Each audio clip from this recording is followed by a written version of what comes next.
बिहार सरकार के सूचना और प्रौद्योगिकी मंत्री संतोष कुमार सुमन ने जिले के किरतपुर प्रखंड अंतर्गत पश्चिमी कोसी तटबंध के टूटान स्थल का निरीक्षण किया और स्थानीय लोगों से फीडबैक लिया।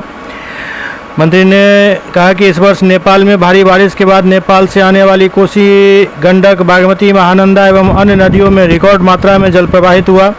उन्होंने कहा कि जिला प्रशासन बाढ़ पीड़ितों के बीच मुस्तैदी से कार्य कर रहा है। टूटे तटबंध की मरम्मती का कार्य युद्ध स्तर पर चल रहा है। उन्होंने कहा कि जिला प्रशासन के कार्य से हम संतुष्ट हैं।